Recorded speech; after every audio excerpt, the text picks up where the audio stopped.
सुप्रभात बच्चों। आज हम कक्षा 12 की अंतरा पाठ्य पुस्तक के गद्य भाग के पहले अध्याय प्रेम घन की छाया स्मृति, जिसके लेखक हैं आचार्य रामचंद्र शुक्ल, का अध्ययन करेंगे।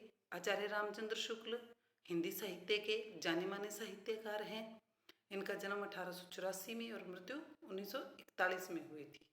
बहुत ही बड़े साहित्यकार रहे हैं बच्चों ये हमारे हिंदी साहित्य के। इन्होंने जो प्रथम अध्याय लिखा है पाठ का सार, उसके पाठ का सार है। यह एक संस्मरणात्मक निबंध है। इसमें शुक्ल जी ने हिंदी भाषा और साहित्य के प्रति अपने प्रारंभिक रुझानों का रोचक वर्णन किया है। उनका बचपन साहित्यिक परिवेश से भरा पूरा था। प्रेमघन के व्यक्तित्व ने शुक्ल जी की मंडली को किस प्रकार प्रभावित किया तथा हिंदी के प्रति किस प्रकार आकर्षित किया, इस सब का चित्ताकर्षक चित्रण इस निबंध में किया गया है। यानी कि जो आचार्य रामचंद्र शुक्ल थे वो प्रेमघन से किस प्रकार प्रभावित हुए थे, और क्योंकि इनका तो खुद का भी, उनके पिताजी थे वो भी साहित्य से जुड़े हुए थे, तो बचपन से इनकी क्या रही है, साहित्य के प्रति रुचि रही है। तो बच्चों आओ अध्ययन करते हैं प्रेमघन की छाया स्मृति। मेरे पिताजी फारसी के अच्छे ज्ञाता और पुरानी हिंदी कविता के बड़े प्रेमी थे। फारसी कवियों की उक्तियों को हिंदी कवियों की उक्तियों के साथ मिलाने में उन्हें बड़ा आनंद आता था। वे रात को प्राय रामचरितमानस और रामचंद्रिका घर के सब लोगों को एकत्र करके बड़े चित्ताकर्षक ढंग से सुनाया करते थे। चित्ताकर्षक ढंग यानी कि चित्त को आकर्षित करने वाला। भी इनके जो पिताजी थे ना, वो भी क्या क्या करते थे बच्चों कि बढ़िया, मतलब साहित्यकार थे, और घर के सब लोगों को क्या करते थे, वो ये रामचरितमानस और कथा सुनाया करते थे। आधुनिक हिंदी साहित्य में भारतेंदु जी के नाटक उन्हें बहुत प्रिय थे। उन्हें भी वे कभी कभी सुनाया करते थे। जब उनकी बदली हमीरपुर जिले की राठ तहसील से मिर्जापुर हुई तब मेरी अवस्था 8 वर्ष की थी। उसके पहले ही से भारतेंदु के संबंध में एक अपूर्व मधुर भावना मेरे मन में जगी रहती थी। सत्य हरिश्चंद्र नाटक के नायक राजा हरिश्चंद्र और कवि हरिश्चंद्र में मेरी बाल बुद्धि कोई भेद नहीं कर पाती थी। यानी कि सत्य हरिश्चंद्र जो नाटक था, यानी वो लिखा हुआ था तो राजा हरिश्चंद्र पर था, लेकिन लेखक कहते हैं कि हरिश्चंद्र राजा और भारतेंदु हरिश्चंद्र दोनों मुझे क्या लगते थे, मुझे ये था कि दोनों एक ही हैं। हरिश्चंद्र शब्द से दोनों की एक मिली जुली भावना, एक अपूर्व माधुर्य का संचार मेरे मन में करती थी। मिर्जापुर आने पर कुछ दिनों में सुनाई पड़ने लगा कि भारतेंदु हरिश्चंद्र के एक मित्र यहाँ रहते हैं, जो हिंदी के एक प्रसिद्ध कवि हैं, जिनका नाम है उपाध्याय बद्री नारायण चौधरी। भारतेंदु मंडल की किसी सजीव स्मृति के प्रति मेरी कितनी उत्कंठा रही होगी, यह अनुमान करने की बात है। मैं नगर से बाहर रहता था। एक दिन बालकों की मंडली जोड़ी गई, जो चौधरी साहब के मकान से परिचित थे। वे अगुआ हुए, यानी कि मैंने एक मित्र मंडली बना ली, और मेरी तो प्रेमगंज जी से मिलने की बहुत इच्छा थी, लेकिन मैं उनका घर नहीं जानता था। तो जिन मित्रों को उनका घर पता था उनको मैंने आगे कर दिया, अगुआ यानी आगे चलने। मील डेढ़ का सफर तय हुआ। पत्थर के एक बड़े मकान के सामने हम लोग जा खड़े हुए। नीचे का बरामदा खाली था, ऊपर का बरामदा सघन लताओं के जाल से आवृत था। बीच बीच में खंबे और खुली जगह दिखाई पड़ती थी। उसी ओर देखने के लिए मुझसे कहा गया, कोई दिखाई न पड़ा। सड़क पर कई चक्कर लगे। कुछ देर पीछे एक लड़के ने उंगली से ऊपर की ओर इशारा किया। लता प्रतान के बीच एक मूर्ति खड़ी दिखाई दी। लता प्रतान यानी बहुत सी फूलों का, यानी फूलों का झुंड था उनके घर पर, और वहां पर एक व्यक्ति खड़े थे। दोनों कंधों पर बाल बिखरे हुए थे, एक हाथ खंबे पर था। देखते ही देखते वह मूर्ति दृष्टि से ओझल हो गई। बस यही पहली झांकी थी। यानी कि बच्चों, लेखक कहते हैं कि मेरे में इतनी उत्कंठा थी कि मैं उनको देखने के लिए उनके घर पहुंच गया, कि वो भी एक मूर्ति के रूप में मुझे दिखने लगे, कि वहां पर वो खड़े थे। तो मतलब जैसे मेरे लिए वो कोई साहित्यकार न होकर ईश्वरी बन गए थे। जो जो मैं सयाना होता गया त्यों त्यों हिंदी के नूतन साहित्य की ओर मेरा झुकाव बढ़ता गया। नूतन यानी नया जो साहित्य लिखा जा रहा था। क्वींस कॉलेज में पढ़ते समय स्वर्गीय बाल रामकृष्ण वर्मा मेरे पिताजी के सहपाठियों में थे। भारत जीवन प्रेस की पुस्तकें प्राय मेरे यहाँ आया करती थीं, पर पिताजी उन पुस्तकों को छिपा कर रखने लगे थे। उन्हें डर हुआ कि कहीं मेरा चित्त स्कूल की पढ़ाई से हट न जाए, मैं बिगड़ न जाऊं। उन्हीं दिनों पंडित केदारनाथ जी पाठक ने एक हिंदी पुस्तकालय खोला था। मैं वहां से पुस्तकें ला ला कर पढ़ा करता था। एक बार एक आदमी साथ करके मेरे पिताजी ने मुझे एक बारात में काशी भेजा। मैं उसके साथ घूमता फिरता चौखंबा की ओर जा निकला।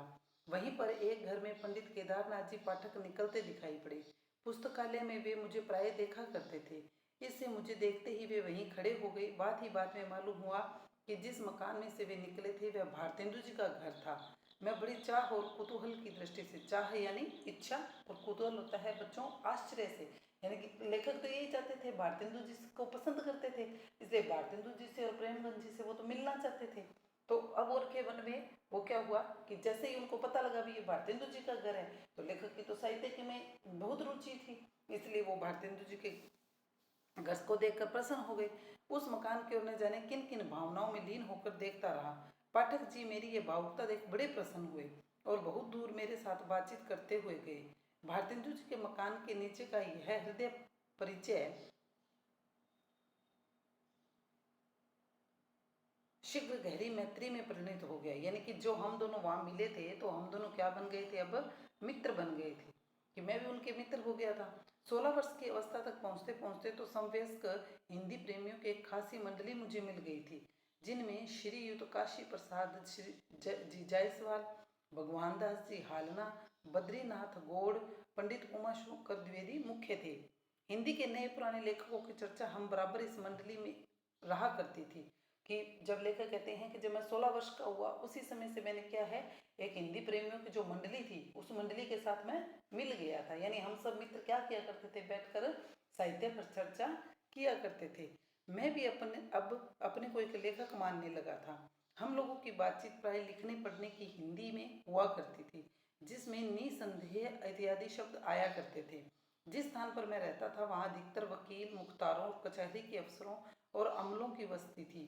ऐसे लोगों के उर्दू कानों में हम लोगों की बोली कुछ अनोखी लगती थी, इसी से उन्होंने हम लोगों का नाम निसंदेह लोग रख छोड़ा था। यानी कि जो हमारी मित्र मंडली थी, तो हम तो किस में बात करते तो बच्चों, जब हमारे प्राय उस समय की बात है जिस समय आचार्य रामचंद्र शुक्ल था, उस समय हमारे देश में क्या था, पूर्ण रूप से हिंदी का प्रयोग नहीं होता था, उर्दू मिश्रित हिंदी होती थी, तो उर्दू का प्रयोग अधिक होता था, उर्दू के शब्दों का प्रयोग अधिक होता था।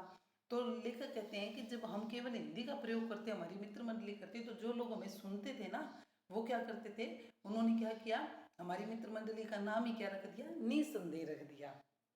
मेरे मोहल्ले में कोई मुसलमान सब जज आ गए थे। एक दिन मेरे पिताजी खड़े खड़े उनके साथ कुछ बातचीत कर रहे थे, इसी बीच में उधर से जा निकला। पिताजी ने मेरा परिचय देते हुए उनसे कहा, इन्हें हिंदी का बड़ा शौक है। चट जवाब मिला, आपको बताने की जरूरत नहीं है, मैं तो इनकी सूरत देखते ही इस बात से वाकिफ हो गया। मेरी सूरत में ऐसी क्या बात थी, यह इस समय नहीं कह सकता। आज से 30 वर्ष पहले की बात है। चौधरी साहब से तो अब अच्छी तरह परिचय हो गया था। अब उनके यहाँ मेरा जाना एक लेखक की हैसियत से होता था। हम लोग उन्हें एक पुरानी चीज समझा करते थे। इस पुरातत्व की दृष्टि में प्रेम और कौतूहल का एक अद्भुत मिश्रण रहता था। यहाँ पर यह कह देना आवश्यक है कि चौधरी साहब एक खासे हिंदुस्तानी रईस थे। बसंत पंचमी, होली इत्यादि अवसरों पर उनके यहाँ खूब नाच रंग और उत्सव हुआ करते थे। उनकी हर एक अदा से रियासत और तबीयतदारी टपकती थी। कंधों तक बाल लटक रहे थे। आप इधर से उधर टहल रहे हैं। एक छोटा सा लड़का पान की तश्तरी लिए पीछे पीछे लगा हुआ है। बात की काट छांट का क्या कहना है। जो बातें उनके मुंह से निकलती थी उनमें एक विलक्षण वक्रता रहती थी। विलक्षण वक्रता कहने का मतलब है बच्चों कि जो प्रेमगंज जी थे वो रईस थे, पैसा उनके पास पूरा था और वो उसी तरह से रहा करते थे। और जो हमारे हिंदू त्योहार हुआ करते थे उनको भी वो क्या करते थे, बहुत अच्छे ढंग से मनाते थे। तो उनकी उनकी बात जब वो कोई कहते थे तो विलक्षण वक्रता कहने का मतलब है भी उसमें कुछ ना कुछ अलग सा एक अलगपन हुआ करता था। यानी कि एक उसको समझने के लिए उसको, यानी कि वो एक साहित्य की दृष्टि से जब हम देखें तो उसमें एक ओज हुआ करता था। उनकी बातचीत का ढंग उनके लेखों के ढंग से एकदम निराला होता था। नौकरी नौकरों तक के साथ उनका संवाद सुनने लायक होता था। अगर किसी नौकर के हाथ से कभी कोई गिलास वगैरह गिरा तो उनके मुंह से यही निकला कि कारे बचा त न हई। उनके प्रश्नों के पहले क्यों साहब अक्सर लगा रहता था। वे लोगों को प्राय बनाया करते थे। इससे उनसे मिलने वाले लोग भी उन्हें बनाने की फिक्र में रहा करते थे। बनाया करते थे मतलब हर किसी के साथ यानी हंसी ठिठोली करने का उनका जो था स्वभाव ही था कि सबके साथ कुछ ना कुछ वो हंसी ठिठोली करते रहते थे। मिर्जापुर में पुरानी परिपाटी के एक बहुत प्रतिभाशाली कवि रहते थे जिनका नाम था वामनाचार्य गिरी। एक दिन वे सड़क पर चौधरी साहब के ऊपर एक कविता जोड़ते चल रहे थे। अंतिम चरण रह गया था कि चौधरी साहब अपने बरामदों में कंधों पर बाल छिटकाए खंबे के सारे खड़े दिखाई दिए। चट कविता पूरी हो गई। वामन जी ने नीचे से वह कविता ललकारा जिसका अंतिम अंश था खंबा टेकी खड़ी जैसे नारी मुगलाने की। वे खंबा का सहारा लेकर कोई खड़ा है तो वो ऐसे लग रहा है जैसे मुगलों की कोई रानी हो। जो उनके बाल बड़े थे ना। एक दिन कई लोग बातचीत कर रहे थे कि इतने में एक पंडित जी आ गए। चौधरी साहब ने पूछा, कहिए क्या हाल है। पंडित जी बोले, कुछ नहीं, आज एकादशी है, कुछ जल खाया है और चले आ रहे हैं। प्रश्न हुआ, जल ही खाया है कि कुछ फलाहार भी पिया है। मतलब जल तो पीने की चीज है और फलाहार खाने की चीज है। तो यहाँ पे ये क्या हो गई, उल्टी होगी ना बच्चों बात। उन्होंने कह दिया कि जल खाया है। एक दिन चौधरी साहब के एक पड़ोसी उनके यहाँ पहुंचे। देखते ही सवाल हुआ, क्यों साहब, एक लफ्ज मैं अक्सर सुना करता हूँ पर उसका ठीक अर्थ समझ में नहीं आया। आखिर घनचक्कर के क्या मानी है। वे अपने कह देते ना घनचक्कर है, ये तो घनचक्कर जिसको कह देते हैं जिसकी हमें बात ही समझ में ना आए उसके क्या लक्षण है। पड़ोसी महाशय बोले, वाह, यह क्या मुश्किल बात है। एक दिन रात को सोने के पहले कागज कलम लेकर सवेरे से रात तक जो काम किए हों सब लिख जाइए और पढ़ जाइए। मेरे सहपाठी पंडित लक्ष्मी नारायण चौबे, भगवान दास हालना, भगवान दास मास्टर, इन्होंने उर्दू बेगम नाम की एक बड़ी ही विनोदपूर्ण पुस्तक लिखी थी जिसमें उर्दू की उत्पत्ति, प्रचार आदि का वृतांत एक कहानी के ढंग पर दिया गया था इत्यादि। कई आदमी गर्मी के दिनों में छत पर बैठे चौधरी साहब से बातचीत कर रहे थे। चौधरी साहब के पास एक लैंप चल रहा था। लैंप की बत्ती एक बार भभकने लगी। चौधरी साहब नौकरों को आवाज देने लगे। मैंने चाहा कि बढ़कर बत्ती नीचे गिरा दूं पर लक्ष्मी नारायण ने तमाशा देखने के विचार से मुझे धीरे से रोक लिया। चौधरी साहब कहते जा रहे थे, अरे जब फूट जाई तबे चलत आवह, यानी कि जब ये फूट जाएगी, कांच फूट जाएगा इसका। अंत में चिमनी ग्लोब के सहित चकनाचूर हो गई पर चौधरी साहब का हाथ लैंप की तरफ न बढ़ा। उपाध्याय जी नागरिक को भाषा मानते थे, यानी कहने का मतलब ये है बच्चों कि जो चौधरी प्रेमगन थे कि वो काम मतलब साहित्यकार तो बहुत बड़े थे लेकिन वो अपना काम जो है वो नहीं कर पाते थे क्योंकि वो तो रईस थे, नौकर चाकर थे उनके करने के लिए। तो उनके अंदर एक वैसी ही भावना भी थी। उपाध्याय जी नागरिक को भाषा मानते थे, बराबर नागरिक भाषा लिखा करते थे। उनका मानना था कि नागर अपभ्रंश से जो शिष्ट लोगों की भाषा विकसित हुई वही नागरिक कहलाई। यानी कि नागर अपभ्रंश से जो शिष्ट लोग, शिष्ट यानी सभ्य लोगों की जो भाषा निकली है वही क्या कहलाई है, नागरिक कहलाई है। यानी नागरी जो आज हम देवनागरी पढ़ते हैं ना बच्चों, उस देवनागरी का विकास किससे हुआ है, इस नागरी लिपि से ही हुआ है। इसी प्रकार वे मिर्जापुर ने लिखकर मिर्जापुर लिखा करते थे जिसका अर्थ वे करते थे लक्ष्मीपुर माइनस मीर बराबर समुद्र प्लस जा बराबर पुत्री प्लस पुर, यानी मीर जापुर। यानी मीर का मतलब क्या है, लक्ष्मीपुर, लक्ष्मीपुर में से मीर निकला, समुद्र का जा और पुत्री का पुत्री में जोड़ा तो क्या बन गया, पुर बन गया। यानी मीर जापुर का मतलब उन्होंने क्या निकाल दिया था, लक्ष्मी समुद्र पुत्री। यानी कि कहने का मतलब ये है बच्चों, इस पाठ में आचार्य रामचंद्र शुक्ल ने चौधरी बद्री नारायण प्रेमघन के बारे में, यानी प्रेमघन के साथ रहकर उनको उनकी जो यादें हैं उसका वर्णन किया है। उन्होंने बताया कि वो कितने उच्च कोटि के साहित्यकार थे और कितना सुंदर लेखन किया करते थे। उस समय में जब हमारे हिंदी भाषा को मान्यता ही नहीं मिली थी तो उस समय ये जो साहित्यकार थे ये हमारी हिंदी को आगे बढ़ाने का अथक प्रयास कर रहे थे। धन्यवाद।